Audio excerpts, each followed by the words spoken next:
Hello friends, last lecture में हमने properties के बारे में देखा था। अब इस लेक्चर में हम एग्जांपल्स देखते हैं। सबसे फर्स्ट एग्जांपल देखते हैं। इसमें हमें दिया कि आव्यूह ए का क्रम 3/5 है तथा आर ए की पंक्ति आव्यूह है, तो आव्यूह आर का क्रम लिखना है। अब इसमें हमें बताया गया कि आर क्या है, एक पंक्ति आव्यूह है। तो हमने पंक्ति आव्यूह की डेफिनेशन देखी थी, उसमें हमें क्या पता चला था कि पंक्ति एक होनी चाहिए। तो अब यहाँ हम देखते हैं कि आर का क्रम क्या होगा। अब अगर हम देखें कि ए के अंदर जो ऑर्डर है वो क्या है, 3/5 है, और यहाँ हमें पंक्ति आव्यूह के बारे में बताना है, तो इसमें पंक्ति तो एक ही होगी, लेकिन जो स्तंभ होंगे वो इस ए के बराबर ही होंगे। तो इस ए आव्यूह में जो स्तंभ हैं वो कितने हैं, 5 हैं। तो यहाँ हमारे पास आर का क्रम क्या होगा, 1/5 का होगा। उसके बाद में हमारा नेक्स्ट एग्जांपल है। इसके 2 पार्ट्स है, जिसमें से फर्स्ट मैं आपको करवा रही हूँ, सेकंड आपको लास्ट में लिख के दे दूँगी, आप उसे खुद सॉल्व करके देखना है। फिर भी अगर आपको कोई प्रॉब्लम हो तो कमेंट बॉक्स में कमेंट कर देना। इसमें हमें दिया कि एक 2/3 क्रम की आव्यूह ए इजिकल टू ए आई जे लिखिए, जिसके अवयव A I J equal to 2i + j है। तो हमें पता चल रहा है कि इसका ऑर्डर कितना है, 2/3 का है। मतलब हम i की 1/1 वैल्यू रखेंगे, पहले हम 1 रखेंगे, फिर हम 2 रखेंगे, और j की वैल्यू हम पहले 1 रखेंगे, फिर 2 रखेंगे, फिर 3 रखेंगे।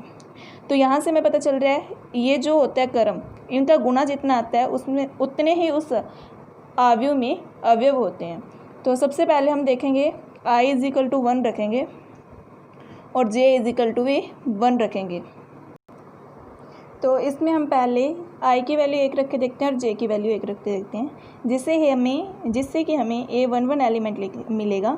तो हम यहाँ पे i की वैल्यू 1 रखते हैं, तो 2 × 1 = 2 + 1 3। उसके बाद में a12 एलिमेंट निकालेंगे, तो वैसे ही यहाँ पे 2 × 1 = 2 + 2 4। a13 निकालेंगे तो 2 + 3 5। इसी प्रकार से हम i की वैल्यू 2 और j की वैल्यू 1 रखेंगे, तो 2 × 2 = 4 और +1 5। 2 2 ऐसे निकालेंगे और 2 3 ऐसे निकालेंगे, तो इस प्रकार हमें 5 6 और 7 मिलेगा। तो अब हम इसका मैट्रिक्स बनाते हैं। तो मैट्रिक्स में हमने देखा था 2/3 का ऑर्डर है, तो 2 पंक्तियां होंगी और 3 स्तंभ होंगे। तो अब हम a11 एलिमेंट रखेंगे, इसकी पोजीशन हमने देखी थी कहाँ आएगी, तो वो यहाँ आएगी। उसके बाद में a12 की पोजीशन ये है, तो यहाँ आएगा 4। a13 की पोजीशन ये है 5। इसी प्रकार से a21 a22 और a23 यहाँ 5 6 और 7।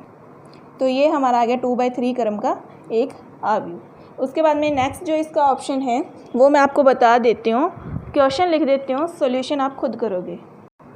अब उसके बाद में ये सेकंड एग्जांपल का हमारे पास सेकंड ऑप्शन है, ये आप खुद करके देख लेना, अगर फिर भी डाउट हो तो बता देना।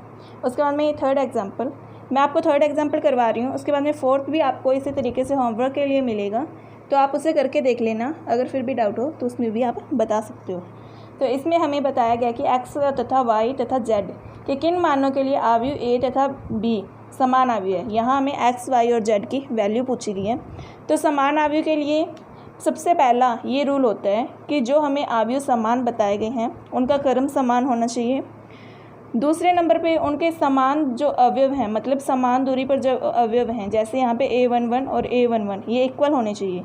इसी प्रकार से सारे अवयव इक्वल होंगे तभी वो समान आव्यूह कहलाएगा।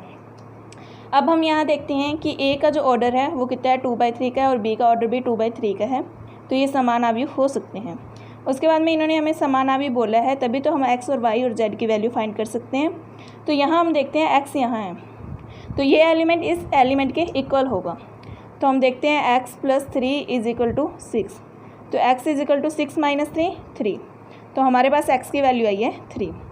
उसके बाद में हम y की वैल्यू देखते हैं। y - 4 = -2 दिया हुआ है, तो y - 4 = -2। तो y = ये 4 इधर माइनस का इधर जाएगा तो प्लस का, -2 और प्लस का 4 तो प्लस का 2। उसके बाद में z का देखते हैं। 2z = 6 आएगा, 2z = 6, तो इसे हम सॉल्व करेंगे तो z = 3 आएगा। जैसा कि हम यहाँ पे देख सकते हैं कि x की वैल्यू 3, y की वैल्यू 2 और z की वैल्यू भी हमारे पास 3 आ चुकी है। हम नेक्स्ट एग्जांपल देखते हैं, जिसमें हमें इसी प्रकार से x, y, a और b की वैल्यू पूछी गई। तो आप ये फोर्थ एग्जांपल देख सकते हैं। इसमें हमें एक्स वाई ए और बी की वैल्यू पूछी गई है, तो इसे भी हम थर्ड एग्जांपल की तरह ही सॉल्व करेंगे। तो आप इसे खुद करके देखना, अगर फिर भी आपको डाउट हो तो आप बता सकते हो। थैंक यू, आज के लिए इतना ही।